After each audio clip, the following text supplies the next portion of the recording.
Საგამშვიდობის მოგესალმებით, მიესალმებით ჩვენს მაყურებელს. მე ვფიქრობ, რომ ყველაფერი ძალიან მარტივად გაცხადდა და ზედაპირზეა, ასე თუ ვიტყვით. დღეს მიმდინარეობს საქართველოს სრული რუსიფიკაცია. საქართველო არის უკვე მთლიანად აღქმული, როგორც რუსეთის მხრიდან, ასევე სრულიად ცივილიზებული საერთაშორისო თანამეგობრობის მხრიდან, როგორც რუსეთის უკანა ბაღი, როგორც რუსეთის ორბიტაზე მოძრავი უმნიშვნელო ნაცრისფერი ჭაობში ჩაძირული კორუფციული ერთეული და ეს არის ქართული ანტიოცნება პარტიის სახელით ქართული ოცნება. აი ეს არის ნომერი 51 დღეს. საქართველოს რომელსაც არ გააჩნია ამბიცია, რომელსაც აღარ გააჩნია საგარეო პოლიტიკური კურსი, რომელსაც არ უნდა ქონდეს სუვერენული საგარეო ხმა, აი რამდენს გვესაუბრებიან სუვერენიტეტზე, რამდენს გვესაუბრებიან მშვიდობაზე და ყველაფერი, რასაც აკეთებენ, არის სუვერენულობის, მშვიდობის და თავდაცვის უნარიანობის წინააღმდეგ მომართული. აი ეს არის ზუსტად რუსული ცინიზმი, მაგრამ ასევე რუსული ოპერაციაც, ხო, თავისი შინაარსით, თავისი სტილით, თავისი ტაქტიკით, თავისი სტრატეგიით. ესეთია ზუსტად რუსული ტიპის კურსი. რუსულ ტანკებს კი არ გულისხმობს აუცილებლად, არამედ ყველაფერი ქართულის სპობას, ისევ ყველაფერი სუბვერსიულად დატრიალდეს, ხო? გესაუბრებიან მშვიდობაზე, მაგრამ მშვიდობის გარანტიების შექმნის გარდა ყველაფერს აკეთებენ. გესაუბრებიან სუვერენულობაზე, მაგრამ ყველა ის მხარე, რომელიც სუვერენულობის მცველი არის და მეგობარი ჩვენი ქვეყნის სუვერენულობის არის გადამტერებული და ყველა ის მხარე, რომელიც პირიქით ან არა დაგიდევს საქართველოს სუვერენულობას, ან არის მტერი, არის მოყარეთ შერაცხული და ვინმე მამუკაფიფია იქნება ეს თუ სხვები, თუ იქ რომანოვი რო ყავდათ ბოტასების კლუბი რომანოვი, ხო? აი ესეც როგორ ქოცურია, ხო? ბოტასების კლუბი რომანოვი, რომელიც ახლა თვითონ გამოაცხადეს დამნაშავედ, ხო? კრიმინალი გამოაცხადეს დამნაშავედ და ამ სერს გვაყურებენ და ეს ყველაფერი არის უმნიშვნელო რაღაც ქსელებიაც ავსებს. ბევრი დრო აღარ დავკარგოთ, ბევრი საკითხი დარჩა და ცოტა დრო დაგვრჩა, ამიტომ მე მინდა გკითხოთ შალვა პაპუაშვილის მორიგ თავდასხმაზე, მისი ტოქსიკური სიყვარული ჩემთვის ყოლა დაუხსნელია ევროკავშირის მიმართ. ყველაფერს ევროკავშირს აბრალებს, რა ვიცი, ფრჩხილი რო ტკივა, ალბათ ესეც მისთვის ევროკავშირის ბრალია. ვენეციის კომისიის ტრამპის მიერ დატოვებას თავის პროპაგანდა შეუსაბამა შალვა პაპუაშვილმა და თქვა, რომ აი ეს პოლიტიკოს კომენტატორთა კლუბი გახდა და არა სამართლებრივი ინსტიტუციაო და ამიტომ რაღაც გაამართლა ვენეციის კომისიის იგნორირება საქართველოს ხელისუფლების მიერ. რას უპასუხებთ თქვენ პაპუაშვილის ამ დამოკიდებულებას? ძალიან მარტივია. პაპუაშვილი წარმოადგენს თავის რწმენით, ხო, ამბობს, რომ საქართველოს ხელისუფლებას წარმოადგენს, ხო? ჩემთვის არ წარმოადგენს. არც ხელისუფლებას და არც საიმე ძალაუფლებელ ავტორიტეტს, მაგრამ თვითონ ხო არის ამ როლში, ხო, აი რუსული რეჟიმის დავალებით, რომ ვითომ არის ეგრეთ წოდებული პარლამენტი და ვითომ მაწყავს ეგრეთ წოდებული სპიკერი და ეს არის პაპუაშვილი, ხო? აი ნახეთ, ამ ინტერესებს რო შეხედო, ამ საქართველოს აქვს და თვითონაც ფორმალურად ხო ამას ამბობენ, განცხადებული ევროკავშირის წევრობის სურვილი. და იმისთვის თუ და ტრამპს არ აქვს ევროკავშირის წევრობის სურვილი გამოცხადებული.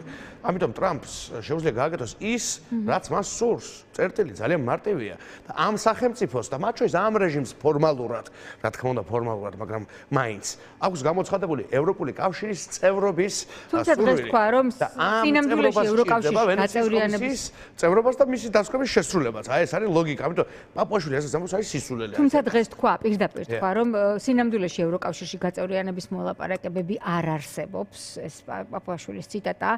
ეს არის ბრიუსელის დავალებების შესრულება და ამას რაღაც მომენტში თვითონ ბრიუსელიც აღიარებს ხოლმე.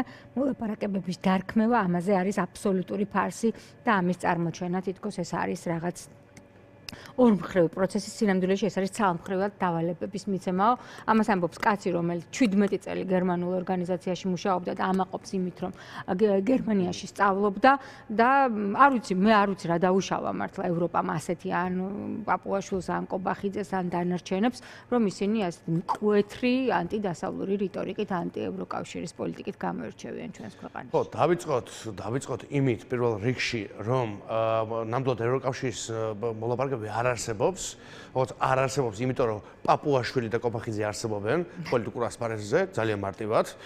მე დავეთანხმები, რომ არ არსებობს არანაირი პროცესი, იმიტომ რომ ეს პროცესი მათ შეაჩერეს და არა ევროპულმა კავშირმა, რომელიც დღემდე ახლაც კი 2026 წლის იანვარში გეუბნება, რომ თუ შენ ამ რეფორმებს გაატარებ, პაპუაშვილიც კი, ხო, ყველა მიცის რაც არის, ხო, ბერლინშიც და პარიზშიც.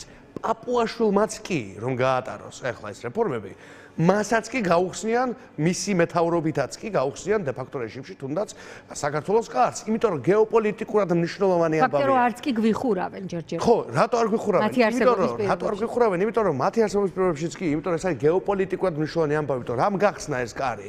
ეს კარი ხო არ გახსნა 2022 წლამდე. აი ამ გეოპოლიტიკის გათამამებულები ხომ არ არიან? არა, ქართული ოცნების დღევანდელი ლიდერები, რეჟიმი, თავარ ვქოთ პირდაპირ და ამ საქართველოს გეოპოლიტიკური მდებარეობით თუ ქართული ხალხის სურვილით, რა ვიცი, გათამამებულები ისიც ცდილობენ გააკეთონ ყველაფერი, რომ რუსეთს დაუმტკიცონ ერთგულება. ეს ნამდვილად, მე არ ვფიქრობ ისინი გათამამებული არიან მაგ გარემოებით.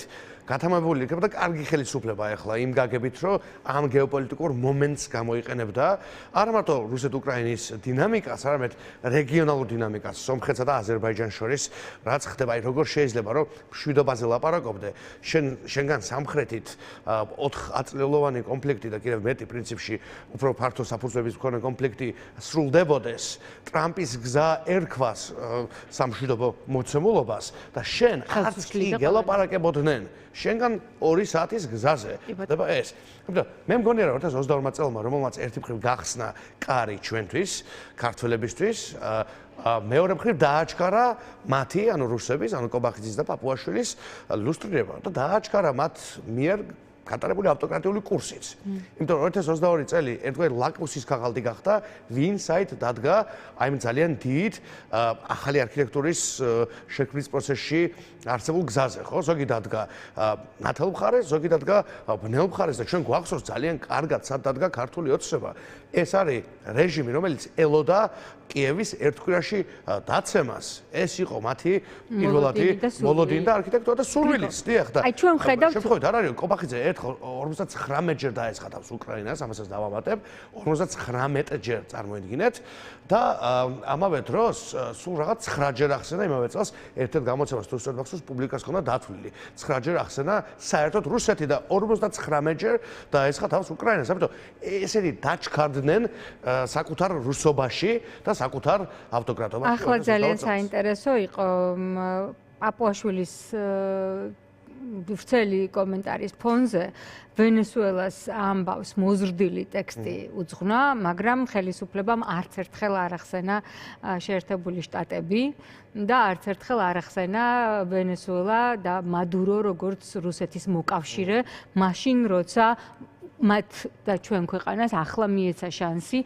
არაღიარების პოლიტიკა განაახლოს და ვენესუელას ახალ ხელისუფლებას, ნუ ჯერჯერობით მთლად ახალი შეიძლება დავარქვათ, მაგრამ რაც არის, თხოვოს უკან წაიღოს სამაჩაბლოს და აფხაზეთის აღიარება. სირიაშიც იგივე არ გააკეთა ხელისუფლების ცვლილების შემდეგ და პირიქით ვხედავთ ჩვენ, რომ მაგალითად დღესაც პაპუაშვილმა თქვა, რომ ეროვნული ინტერესებიდან გამომდინარე ამას არ გააკეთა.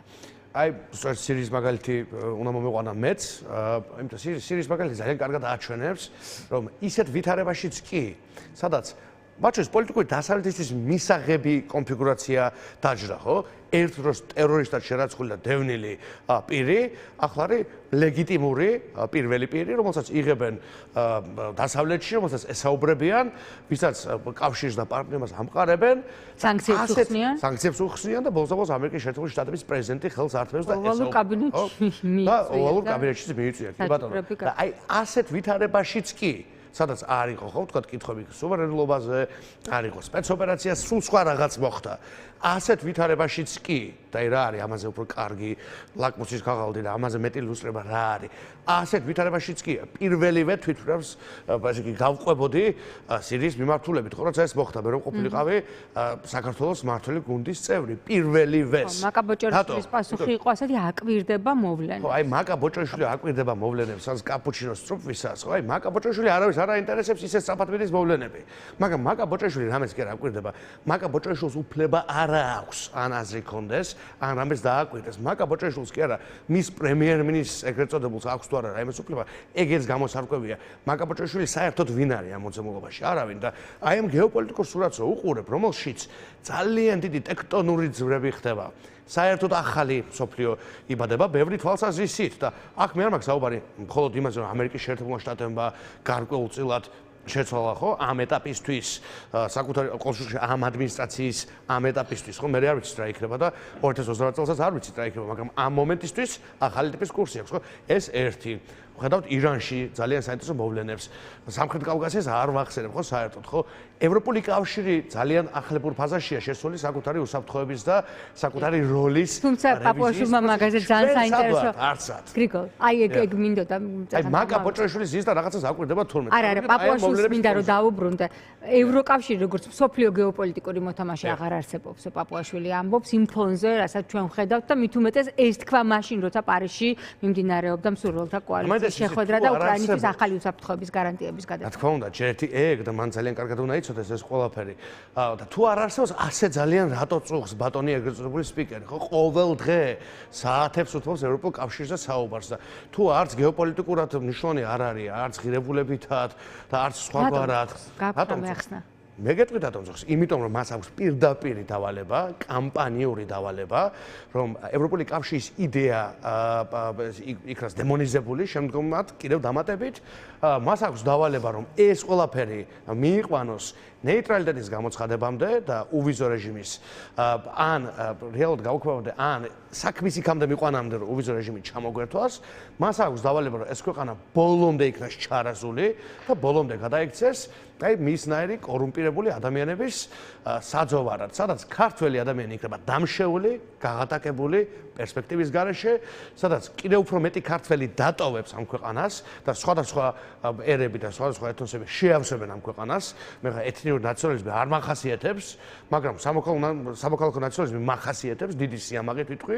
მე მგონია რომ პირველ რიგში ქართველებს უნდა შეგვეცდოს ამ ქვეყანაში ცხოვრება, მუშაობა და განვითარება და სხვა ხალხებიც იყვნენ, ღმერთმა ხელი მოუმართოთ, ვინც ჩვენ კანონს დაიცავს და ამ სივრცეში იქნება ინტეგრირებული იყოს, მაგრამ ეხლა რაც ხდება, ეს არ არის. ეხლა ხდება სხვა რამე.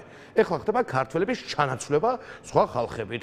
ეხლა ხდება ინვესტიციების ფარული, რაღაცა ფარული კონვერტები და ფარული საიდუმლო კონტრაქტებით გადაცემა სხვა ხალხებისთვის და ასე შემდეგ. ეს არის საქართველოს ქართველების გარეშე.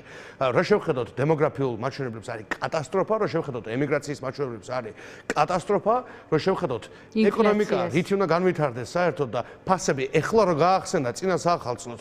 მე ვიყავი პრემიერ-მინისტრი უკაცრავად წინა პერიოდში.